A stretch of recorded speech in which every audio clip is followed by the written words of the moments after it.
the highest point of Africa. Scaled many times, but never jumped. Russian extremist Valery Rozov is the first man to jump from the highest exit spots known to date on the continents of Antarctica, Europe and Asia. Now, the highest point of Africa beckons, Kilimanjaro. Valery and his team will need to overcome rock slides, high altitude and rapidly changing weather systems. It's a jump that has never before been done. Valery wants to be the first man to hurl himself into the abyss off the roof of Africa.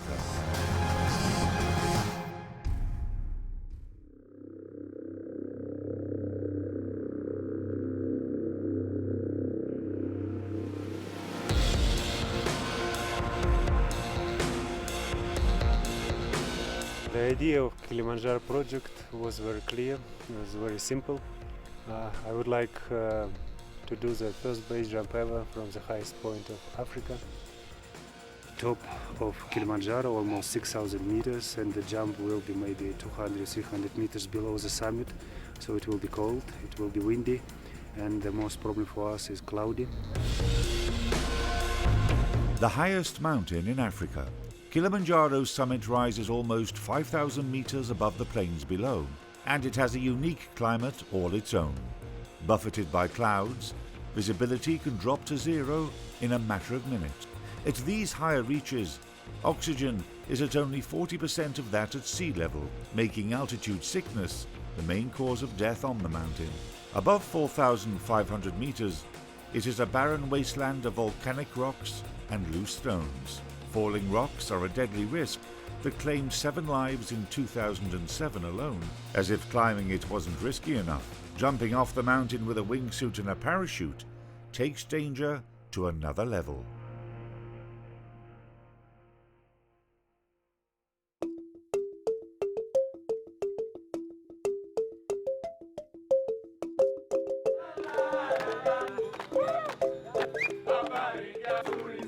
Kilimanjaro is surrounded by the lush highland forests of Tanzania. Nearby lie savannas that are home to the Maasai. Valery and his team members have a chance to meet them before the expedition to Kilimanjaro. We have arrived in Maasai village. Now we are on the bush tour. The Maasai are a semi-nomadic people who keep alive their age-old customs. They depend on indigenous materials for their everyday needs, including dental hygiene. What is the name of tree? Brassica or Brassica salvadora or toothbrush tree. The Aegis, or jumping dance, is an important ceremony among the Maasai warriors. Praise goes to those who jump the highest without breaking their posture. The women sing and dance in tribute to the courage and daring of the men as Valery and his team are sent off.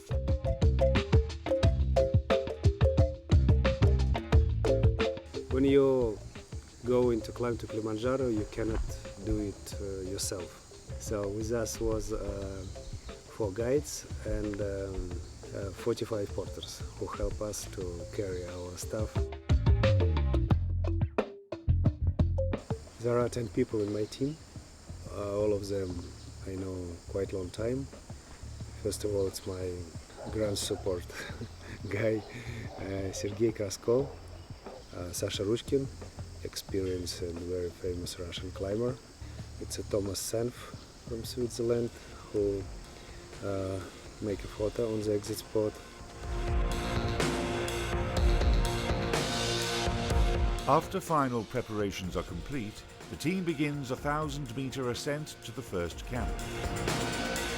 Last few years I very enjoyed the ideas to jump from the highest point on different countries, on different mountains area or even continents. 2 years ago we jumped in Everest Massif, I jumped from the highest point of Europe also, from Elbrus. So now turn of Africa and we're here on the bottom of Kilimanjaro. We are in camp 1 of our route. The trekking today was very interesting. The jungle is very unusual for us. There are a lot of strange sounds around. lions comes down, monkey on the trees. So you feel yourself like Tarzan.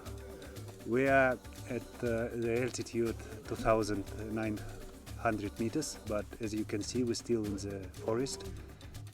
Tomorrow we will continue, go higher, 1 kilometer higher. So, and we expect it will be totally another climatic zone.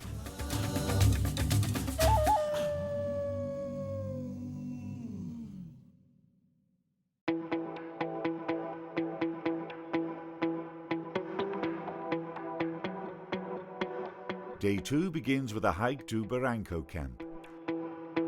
The landscape changes dramatically as the expedition enters a different climatic zone. Kilimanjaro has 5 distinct climatic zones, each of which features unique vegetation. The most famous is one that has become a symbol of Kilimanjaro, a type of giant ground cell that can only be found on the mountain and only above 3,500 meters. On the way, the team get their first glimpse of the summit. Kilimanjaro is a large stratovolcano, and it's the highest freestanding mountain in the world. It is composed of 3 distinct volcanic cones, one of which is dormant and could erupt at any time. The mountain is a highly revered icon for the surrounding peoples. The team is climbing up the Umbwe route, the quickest way up, but also the most dangerous, being particularly prone to rock slides, especially as one approaches the crater.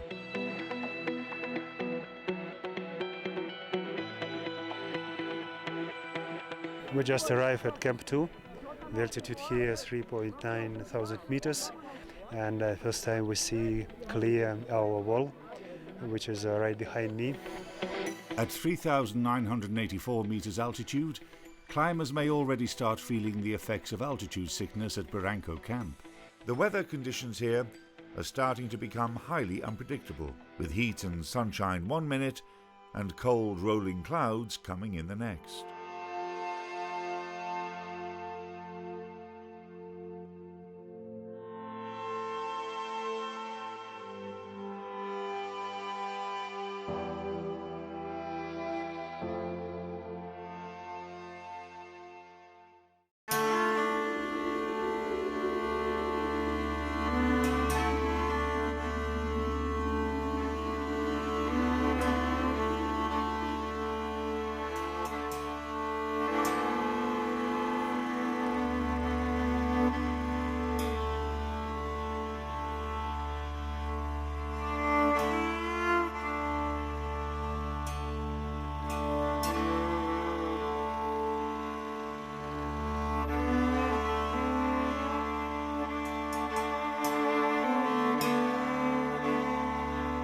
The idea of this project, jump from the highest mountain in Africa. You can see this mountain right behind me.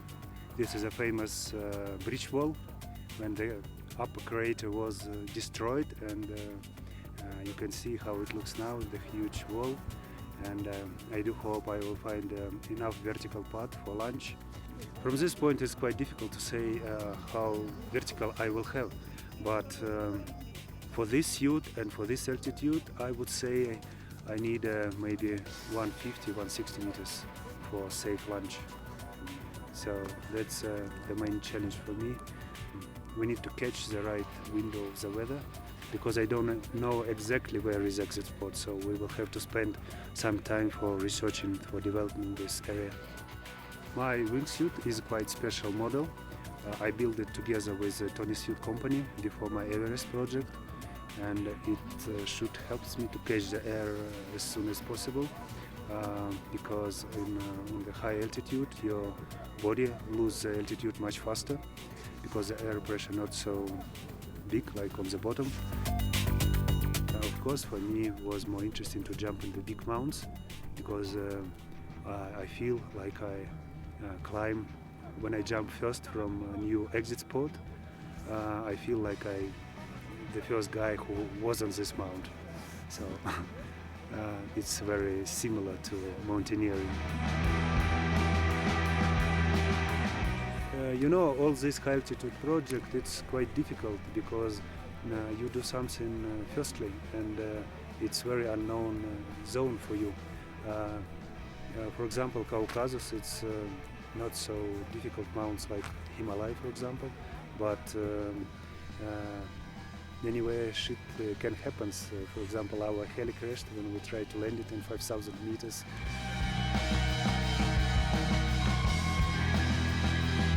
By sheer luck, none of the team members are seriously injured, and everyone makes a full recovery.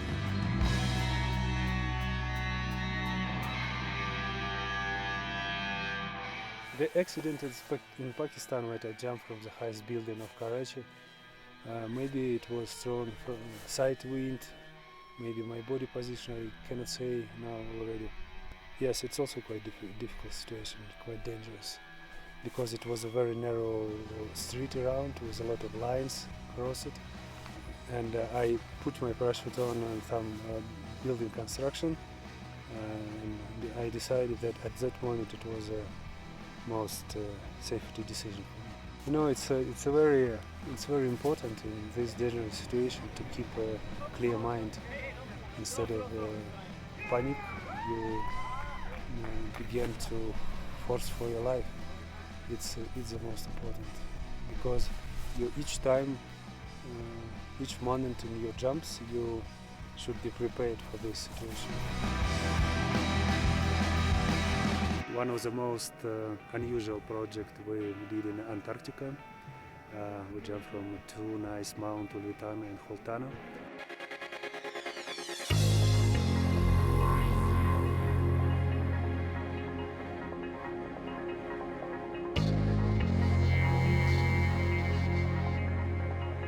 The main problem in Antarctica was cold, because my speed it's almost 200 kilometers per hour, and even in the air I felt that I began frozen, like I felt myself like a piece of glass, and I began to scare that after opening parachute it's a quite strong heat, that I will be broken for 1,000 pieces.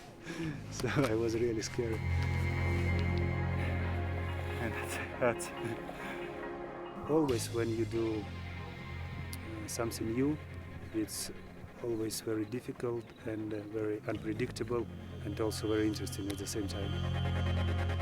In Uzhba, in Caucasus, we had a very bad weather. It was July, but the weather was so badly that we spent 1 week to climb up by quite easy route upstairs.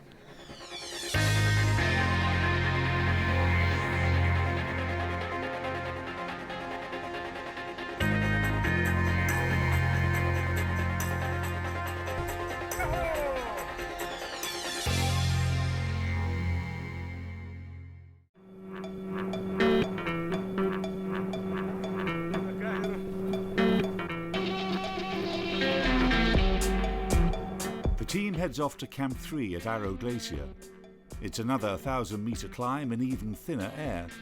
Vegetation is virtually gone, and falling rocks are now a major concern.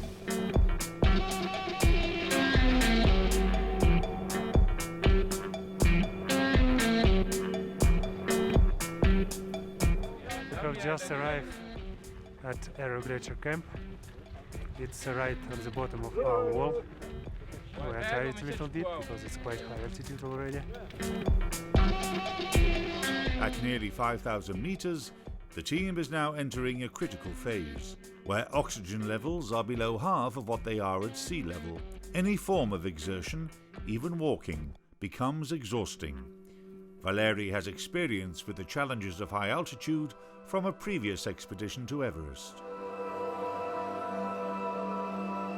The Everest, of course, it's a separate project because it was a very long preparation, almost 2 years for this jump. The main concern for me was quite high vertical path in the beginning, and nobody jumped from this altitude, so I totally didn't know how my body will feel, how many altitude I will lose after takeoff. So that was the main concern on Everest project.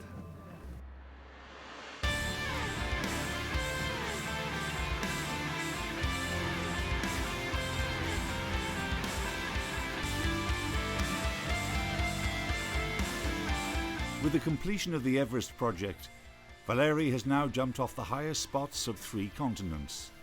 Now, camped below the Great Bridge Wall of Kilimanjaro, the fourth continent beckons.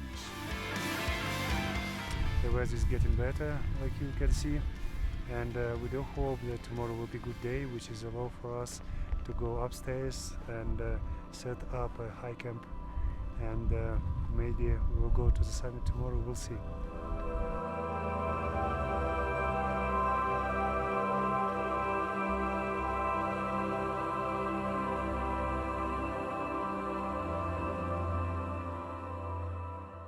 Next day we woke up at 2:30 in the morning and suddenly noticed that there is now our guide by name Zhenya. We couldn't find him. We call Zhenya, where are you? At least we decided to check his tent and found him unconscious.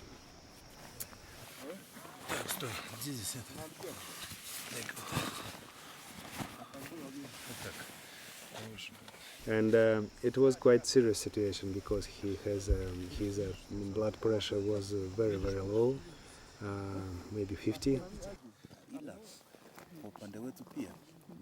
And Dr. Sergey gave some medicine to him. It's obvious that Zhenya is experiencing extreme symptoms of altitude sickness. The doctor tends to the ailing climber, but the only real cure is more oxygen. The team has to get Zhenya down as soon as possible, otherwise it could be very serious. No. 4 porters and a guide carry Zhenya down. After a day and night in the hospital, he makes a full recovery. The team had planned to make the ascent early in the morning, when temperatures would be lower, with less risk of falling rocks. The setbacks and delay caused by Zhenya's emergency mean that they can't get the early start they need, but Valeri's expedition team decide to push for the summit anyway, as dawn was breaking and temperatures were rising. Luckily, the team manages to safely ascend almost another 1,000 meters, leaving the danger zone behind. You can feel altitude already, it's about 5,500 meters. Maybe 2 more hours to create a camp. They reach the bottom of the crater before the summit, a barren wasteland with the remnants of millennia-old glaciers. Here, they set up camp. Immediately after, they continue their climb to the summit. At these altitudes, every step is a struggle. Around midday, the team reach Uhurupi, the highest point in Africa, at 5,895 meters. But there is no time for celebrations as the team continue down the other side to locate the exit point. The team slowly descends a dangerous and technical path from the summit to the top of Bridge Wall. They spend more than 3 hours rappelling up and down, repeatedly, searching for a suitable exit spot. They are hampered by adverse conditions and poor visibility the whole way. The main problem is finding a spot with enough vertical drop. When viewed from below at Barranco Camp, the bridge wall looked very steep, but from above, things looked different. There wasn't enough vertical drop. The search continues, the unrelenting long hours, up and down. Doing this anywhere would be difficult, but at over 5,600 meters, it takes the team to the brink of exhaustion.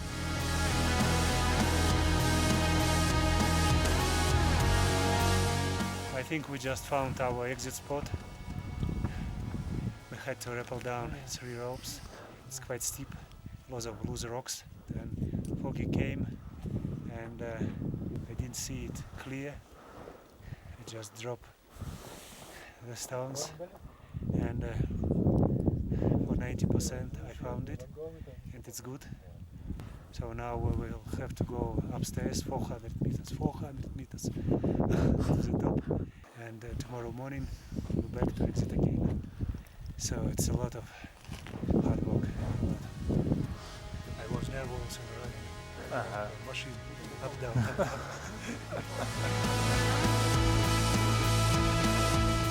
So right now we are 100 meters below the summit.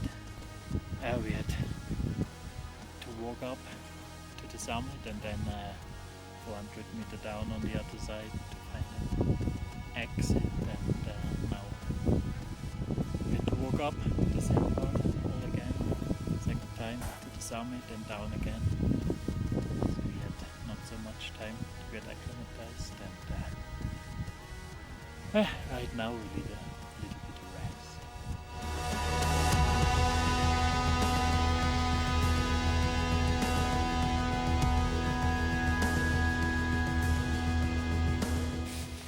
meters to the summit again. It was unbelievable hot. I spent it 4 hours. I lost all my energy.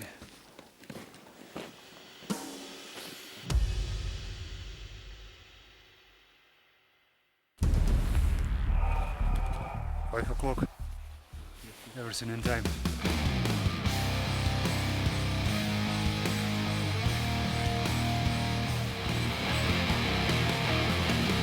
After just a short night's rest, the team heads out before dawn, pushing to make the jump.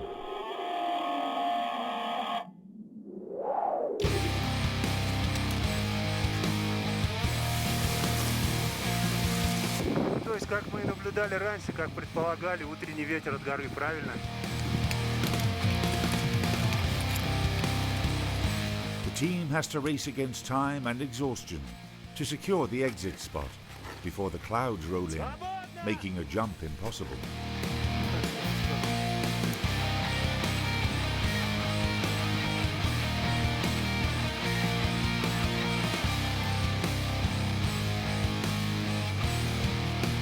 We are right on the exit spot. The altitude 5,450 meters. We decided to jump. The weather is good for us. I start my preparation. See you on the ground.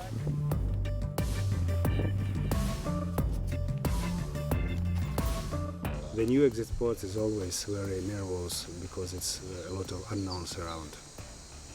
And even if I know I check everything, my gear is ready, I am ready, the weather is good, anyway you're nervous much more than on some regular spot where you jump many times.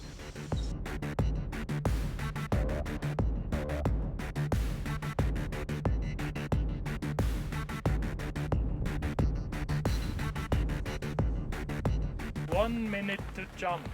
1 minute to jump. Okay.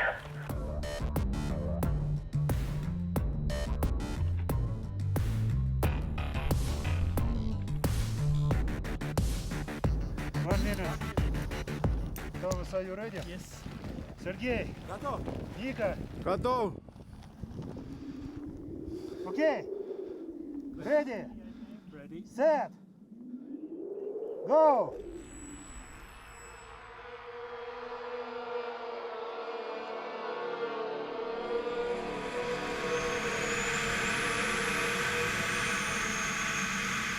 Camera in the air.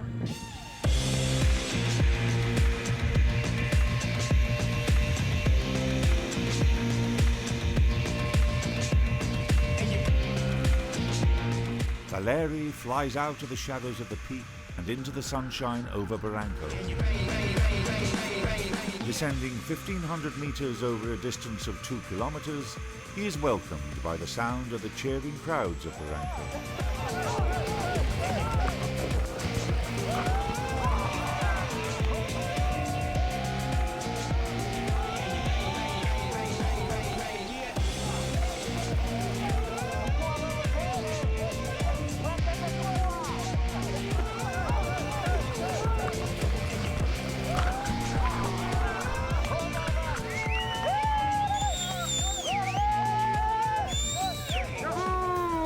I'm just landed in Camp Barranca, 3.9 thousand meters. I'm totally happy. I'm still alive. The weather was very good. Whole team works just perfect, so we did it.